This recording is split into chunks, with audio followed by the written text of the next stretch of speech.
We start with Dr. Luke Evans. Number one, Mr. Speaker. Prime Minister. Thank you, Mr. Speaker. This week marked 3 years since Putin's barbaric invasion of Ukraine. The courage of the Ukrainians is inspiring, and across this House we stand with them for as long as it takes. Mr. Speaker, that's why we're increasing defence spending to 2.5% of GDP by April 2027, with an ambition to reach 3% in the next Parliament as economic and fiscal conditions allow. And this afternoon, of course, I will travel to the US to have discussions with President Trump about the enduring security partnership between our two countries. Mr. Speaker, I'm also delighted that we've announced the first 750 schools to start offering free breakfast clubs. This is our plan for change in action, ensuring every child has the chance to thrive. And Mr. Speaker, I'm sure the whole House will want to join me in thanking Amanda Pritchard for her services as Chief Executive of the NHS England, and I wish her well for the future. This morning, Mr. Speaker, I had meetings with ministerial colleagues and others. In addition to my duties in this House, I shall have further such meetings later today. Dr. Luke Evans. Could the Prime Minister tell this House whether the outcome of his budget was by design or by mistake? Did he mean to push 100,000 pensioners into poverty with his own analysis when he removed the winter fuel allowance, or was that a mistake? Did he mean to decimate family farming when he changed the inheritance tax, or was that a mistake? And did he mean to tax GPs, care homes and hospices when he raised NICs, or was that a mistake? Prime Minister, could he tell the House, are these acceptable collateral damage in his path for change, or simply a mistake that needs rectifying? I'll tell you what was a mistake, leaving a £22 billion black hole that we had to sort out. We took the difficult decisions, investing in our NHS, and I would have thought he would have welcomed the 2 million extra appointments that we've achieved in the first 7 months of a Labour government. That's the difference our budget is making to people. Alex McIntyre. Delighted that Calton and Grange primary schools in my city of Gloucester will be part of the first 750 schools to get free breakfast clubs. And I'm pleased that this government is already delivering on its manifesto promises in less than a year. So will the Prime Minister agree with me that by helping working parents with childcare and delivering the best start to the day for every single child, we are delivering opportunity for the next generation? Well, I agree with my honourable friend. We're pleased that 2 of the early adopter schools will be in his constituency. And, Mr. Speaker, we're ensuring that all primary school children aged can get access to free breakfast and at least 30 minutes of free childcare. And that means every child ready to learn, and parents, of course, supported with up to £450 a year back in their pockets. That's the change a Labour government makes. We now come to the Leader of the Opposition, Badenoch. Thank you, Mr. Speaker. Mr. Speaker, I wish the Prime Minister every success on his trip to Washington. The visit to see President Trump must serve our national interest. The Prime Minister and I are completely united in our support for Ukraine as a proud and sovereign nation. Yeah. What specific steps will he take to ensure Ukraine is at the negotiating table for any peace settlement? Well, I thank her for her words about the forthcoming trip. And it is right, and I think the whole House will think it's right, that Ukraine must be at the table at negotiations. There can be no negotiations about Ukraine without Ukraine. That has been my consistent position in all of the discussions that I've had. That will continue to be my position, because this is about the sovereignty of Ukraine and their ability to decide for themselves the future of their country. So they must be at the table. Mr. Speaker, I thank the Prime Minister for that answer, and as I said, I wish him every success. We want to support him on this issue. So turning to the details of the plan he set out yesterday. Over the weekend, I suggested to the Prime Minister that he cut the aid budget, and I'm pleased that he accepted my advice. Mr. Speaker, it's the fastest response. It's the fastest response I've ever had from the Prime Minister. However, he announced £13.4 billion in additional defence spending yesterday. This morning, his Defence Secretary said the uplift is only £6 billion, which is the correct figure. Prime Minister. I'm going to have to let the Leader of the Opposition down gently. She didn't feature in my thinking at all. I was so busy over the weekend I didn't even see her proposal. I think she's appointed herself, I think, saviour of the Western civilization. It's a desperate search for relevance. But, Mr. Speaker, look, if you take the numbers for this financial year and then the numbers for the financial year 27-28, that's £13.4 billion increase. That is the largest sustained increase in defence spending since the Cold War, which will put us in a position to ensure the security and defence of our country and of Europe. Mr. Speaker, that wasn't very clear. How is it that the Defence Secretary says £6 billion and he says £13.4 billion? The IFS said today that the government is playing silly games with numbers. How does he find this difference in numbers? Prime Minister. Mr. Speaker, we went through this 2 weeks ago, going through the same question over and over again. So let me say it. If you take the financial year this year, and then you take the financial year for 2027-28, the difference between the two is £13.4 billion. That's the same answer. If you ask again, I'll give the same answer again.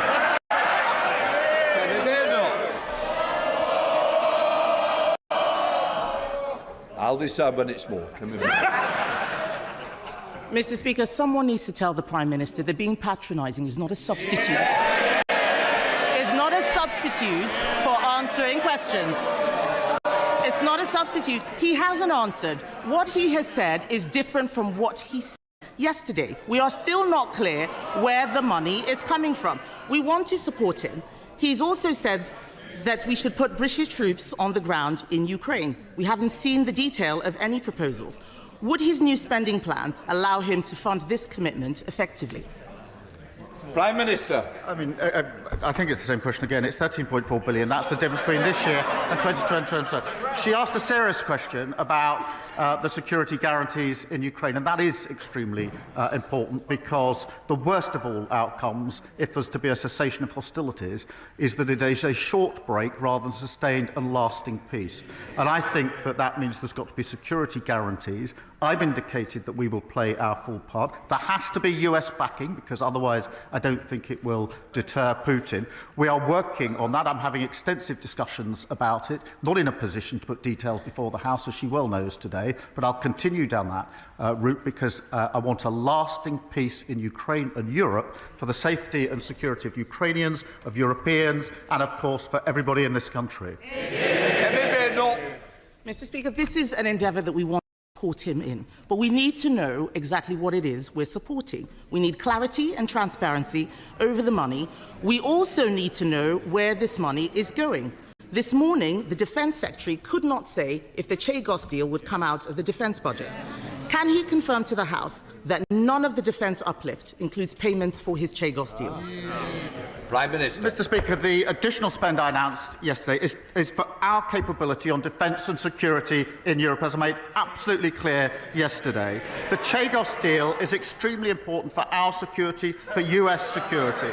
The US are rightly looking at it. When it's finalised, I'll put it before the House with the costings. The figures being bandied around are absolutely wild of the mark. The deal is well over a century, but the funding I announced yesterday is for our capability to put ourselves in a position to rise to a generational challenge. That is what that money is all about, and I thought she supported it. Speaker, we need to make sure we are supporting a plan that is clear and transparent. Yesterday, the Prime Minister set an ambition for defence spending to reach 3% in the next Parliament. We agree with him, but this could be 2034, almost a decade away. That is too slow. We don't know how he will pay for it. We cannot raise taxes further. We already pay more on debt interest than defence, and everyone in this House would have heard him not answer the last question. So I will ask him again. Is he paying for the Chagos deal with this defence uplift or not? Prime Minister. Speaker, I've just dealt with that question. She gave her... The money announced yesterday is going to our capability to put ourselves in a position to defend the security of our country, Europe and the UK. And she asked about defence spending. She gave what people have described as a rambling speech yesterday when she couldn't say what defence spending should be. We've been absolutely clear. We've set it out, a full, credible, costed plan, and I thought she supported it. Holly Billington. Thank you, Mr. Speaker. The Prime Minister will be aware that in coastal communities like mine in East Thanet, people develop cancer earlier, get treated and diagnosed later and die younger. Can he give the House an update on the plans for the Government to implement the recommendations by the Chief Medical Officer, Chris Whitty, into tackling poor health in our seaside towns? Prime Minister. Well, I thank her for raising this. She's right that cancer patients are waiting too long for diagnosis and for treatment. Addressing healthcare inequity is part of our 10-year health plan, Mr. Speaker, aiming to halve the gap in healthy life expectancy between the richest and the poorest regions. And we're making progress on that already. Leader of the Liberal Democrats, Sir Ed Davey. Thank you, Mr. Speaker. And can I start by wishing the Prime Minister well on his trip to the White House? It won't be an easy meeting, but we're all behind him for our national interest. But it's already clear that under President Trump, we won't be able to rely on the United States, sadly, to help ensure our security against Russian aggression. And that's why we strongly welcome the Prime Minister's decision to increase Britain's defence spending. But Europe must do far more to rearm in the face of Putin's threat, and the UK must lead on that. That's why we back the idea of a new European rearmament bank, so we can finance a big increase in the manufacturing capacity without the need to cut Britain's vital soft power.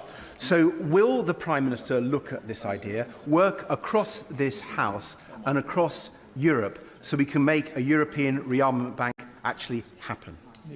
Prime Minister. I'll resist his suggestion that we've got somehow to choose between the US and our European partners. I do not believe that to be the case, and I want to strengthen our already strong relationship with the US, because I think it's vital that we do so. I, of course, want to work with our European allies on defence capability and what more we need to do in relation to capability, coordination and funding.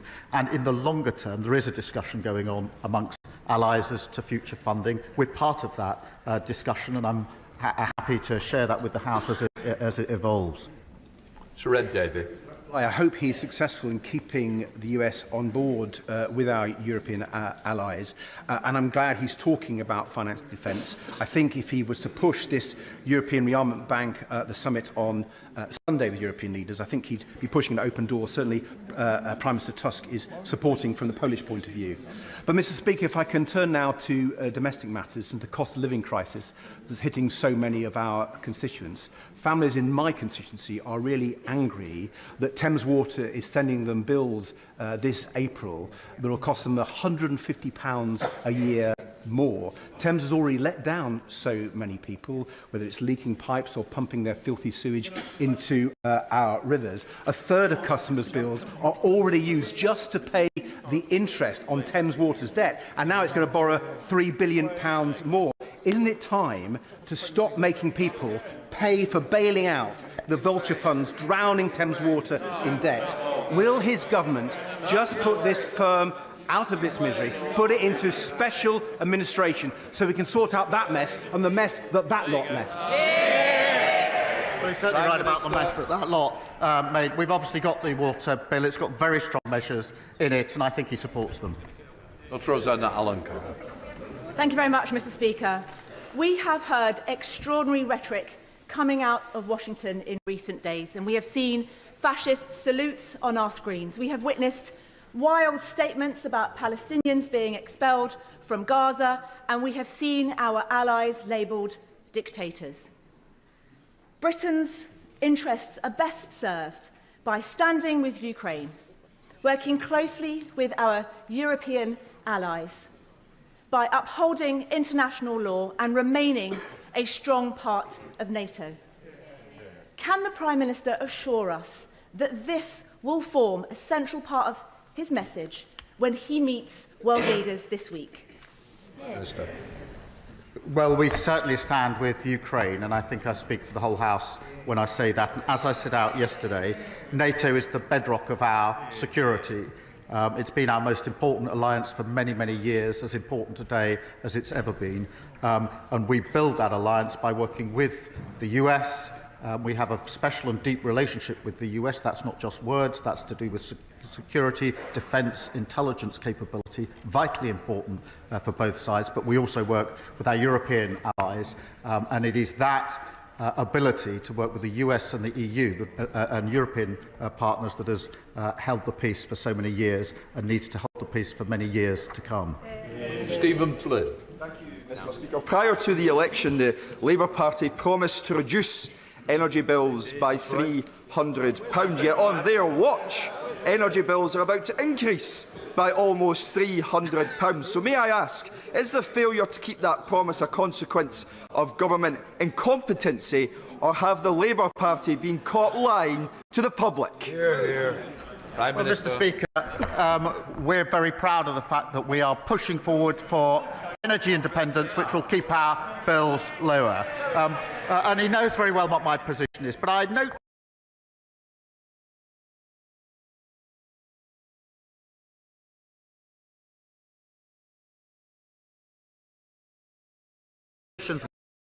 those from deprived areas going to work falling. Instead of playing the politics of grievance, they need to take responsibility for their own record. Thank you, Mr Speaker. My constituent Mike Addison was one of a kind, a physical disability rugby league world champion with England and Warrington Wolves, and an avid volunteer for the club and foundation. He was a friend to everyone who knew him. Tragically, he died at age 45, having taken his own life. One death by suicide is too many, and every suicide is preventable. But ONS data puts the rate in the North West at over double the rate of London, and with a 17% increase last year. So can the Prime Minister outline what more can be done working across government to help Warrington meet our target of eliminating suicide? Prime Minister. Well, can I thank her for raising the tragic case? And my thoughts, I'm sure the thoughts of the House, are with the family, friends and teammates of Mike at Warrington Wolves. I mean, she's right, Mr Speaker, that one death by suicide is one too many, and reducing the number is a vital part of our health mission. We are recruiting an additional 8,500 mental health workers, especially trained to support people at risk of suicide. We're committed to taking forward the suicide prevention strategy in England. I'm sure this is something the whole House will support. Dr Neil Hudson. Thank you, Mr Speaker. I welcome the Prime Minister's statement committing us to increase defence spending and reaffirming the UK's support for Ukraine and their democratically elected leader, President Zelensky. A wartime leader, like Winston Churchill, who also had to delay elections because his country faced an existential threat. As the Prime Minister travels to Washington, with this House and the country willing him to succeed, will he invoke the legacy of Churchill in making the case for the UK to be the key in bridging transatlantic relations, all together for the sake of freedom and democracy across the world? Prime Minister. I thank him for his question. Can I pick up on both elements? Because President Zelensky is a democratically elected leader. And suspending elections was precisely what we did in this country when we were fighting in the Second World War. And secondly, on his point, yes, I do think that the UK has successfully been a bridge between the US and Europe for many, many years. It's vital that we continue in that role, and that's why my message to President Trump is that the relationship between our two countries needs to go from strength to strength. It's all very strong, but also working at the same time with our European allies. Jessica T.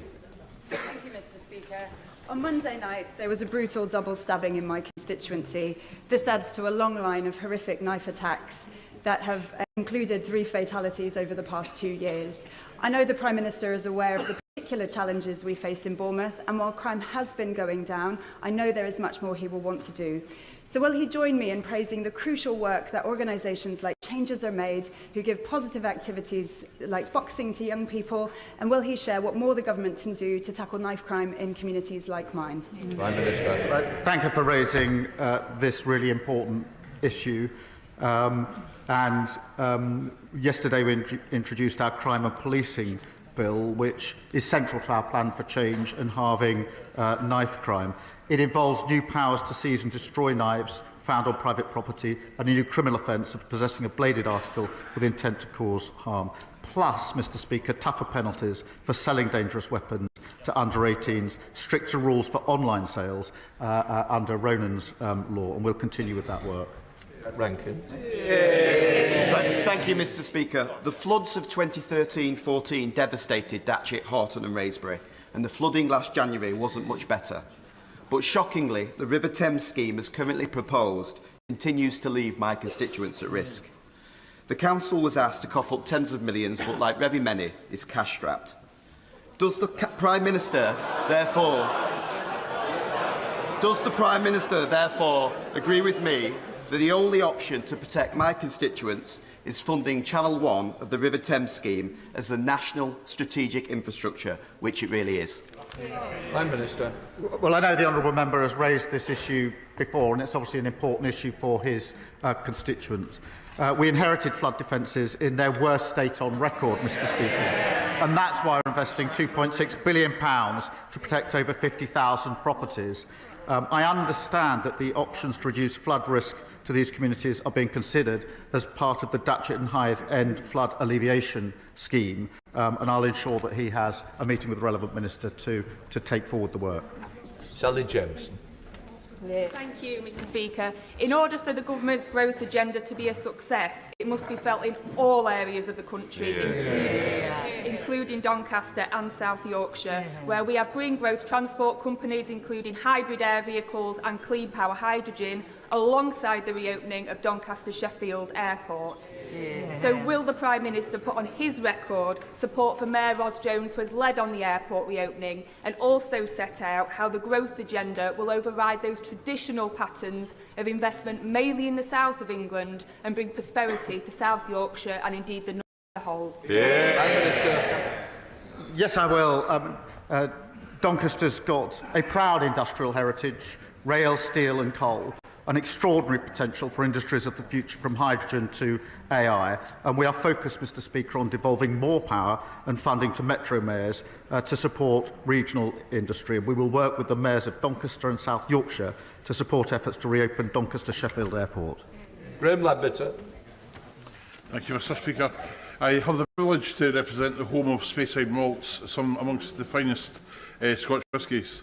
Last week, the UK Government unveiled damaging plans to grant a different definition of single malt to English producers to that of Scottish single malts. This is entirely inconsistent with the global reputation of the quality of single malts and seeks to tear up a well-established definition of what a single malt is, pulling the rug yet further from underneath the Scotch whisky industry. Given the backlash from the industry to this and the damage this could cause to Scotch whisky exports and jobs, will the Prime Minister's word on whisky be his whisky bond by backing the industry to the hilt and scrapping these plans? Prime Minister. Mr Speaker, we do support Scotch whisky. It's a really important part of our economy, and that's why we allocated £5 million in the budget and why we're working with Brazil, which is worth £25 million for Scotch whisky. It's what we're doing to support industry and sectors in Scotland. In addition to that, in another sector, at the weekend I was very pleased to be able to announce the £200 million investment in Grangemouth and the future for generations there. Steve Race. Speaker, yesterday I returned from Ukraine, having spent 4 days with a cross-party delegation of parliamentarians. The Ukrainians we met from across society had one simple message. They were deeply thankful for our partnership, and they want us to know that they can overcome the Russian invasion because they must. Does the Prime Minister agree with me that alongside our welcome 100-year partnership, now is the time for the UK to redouble our efforts alongside our European partners to help secure Ukraine's future as a free, democratic and sovereign European nation? Yes, I do, and I'm really proud of the way the United Kingdom has risen to the challenge of the last 3 years in a united way, both in terms of the capability and funding that we provided to Ukraine, but also the throwing open of homes here for those fleeing. And I was privileged to welcome some of the families to Downing Street on Monday, and it was a human reminder of the impact that it's having on them, their children and their families. Dr Kieran Mullan. Thank you. Thank you, Mr Speaker. The whole House wants the Prime Minister's meeting with President Trump to be a success, which requires credibility on our defence spending commitments. The Leader of the Opposition gave the Prime Minister an opportunity to unambiguously rule out the funding of any Chagos deal coming from the defence budget, and I'm not clear that he did that. I want him to be taken seriously in Washington, so I'll make it really easy for him. Will he rule out the funding of any Chagos deal coming from the defence budget, yes or no? Yes. Prime Minister. Mr. Speaker, as I said, when the deal is complete, I will put it before the House with the costings. The money yesterday was allocated to our capability, the single biggest increase, sustained increase in defence spending since the Cold War. Diane Abbott. The whole country stands behind the people of Ukraine. But there is also a view that taking money from aid and development to spend on armaments and tanks makes people less safe, not more safe, because the desperation and the poverty that so often leads to warfare is what aid and development money is supposed to counter. Mr. Speaker, as I said yesterday, the overseas development is important. I'm proud of what we've done. It wasn't a decision I took lightly or I wanted to take, but it is important at this moment that we put the defence spending, the defence and security of our country and Europe uppermost. We will, of course, make sure that we're able to fulfil our humanitarian obligations in relation to Gaza, Ukraine and Sudan and other vital work. And I want to be clear that we do, of course, want to go back and increase that funding as soon as we're able to do so. Sharon Hall. Thank you, Mr. Speaker. I hope the Prime Minister knows that when he does travel to Washington to meet the former leader of the free world, he does so with the hopes and prayers of this House and the country. Probably no more serious a meeting could be taking place.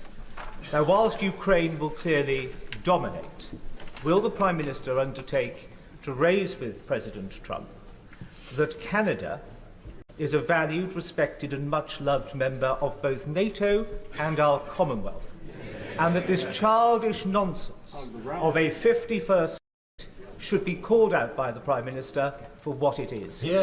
Prime Minister.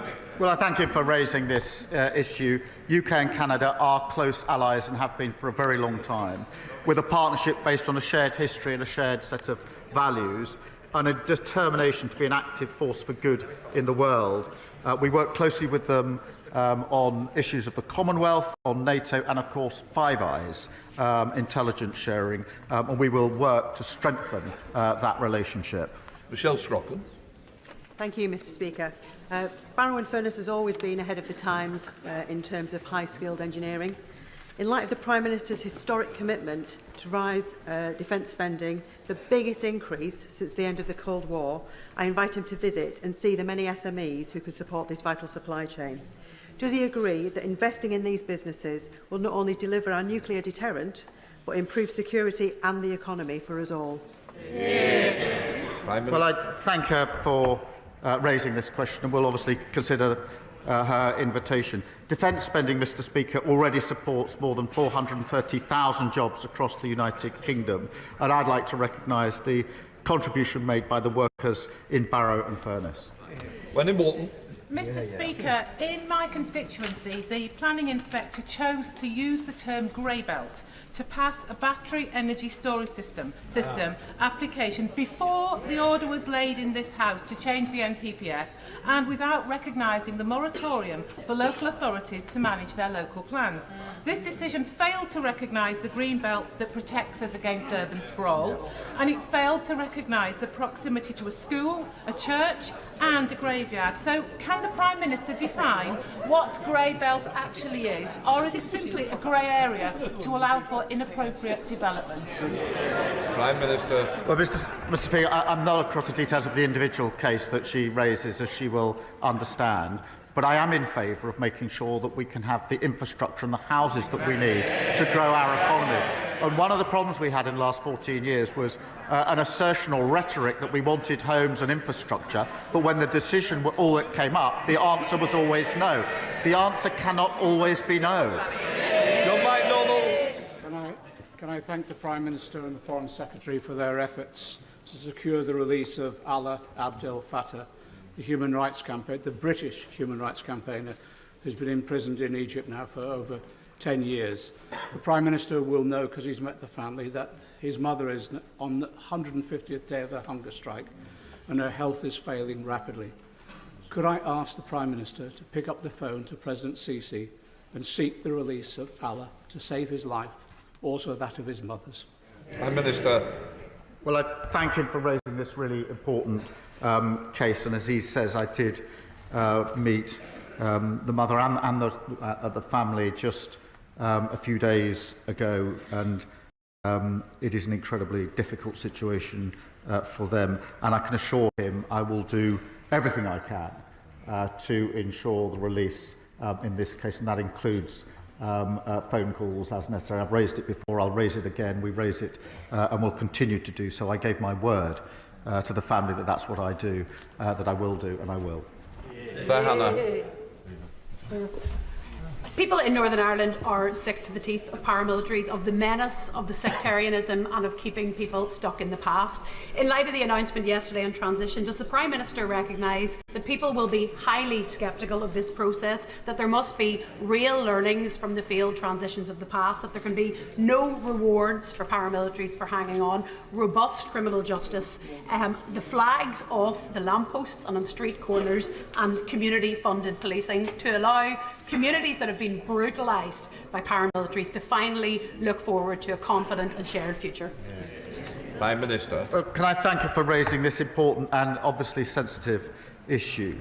We are committed to making progress towards ending paramilitarism once and for all in Northern Ireland, and that's why we've agreed to support a short independent exercise to look at a formal process, and I'll make sure that the Secretary of State for Northern Ireland keeps her updated. Rishi Sunak. Mr. Speaker, prostate cancer is now our country's most common cancer, and yet there is no national screening programme. We made progress towards this in government, but yet there is more to do, which is why I'm delighted to have joined Prostate Cancer Research, the charity, as an ambassador.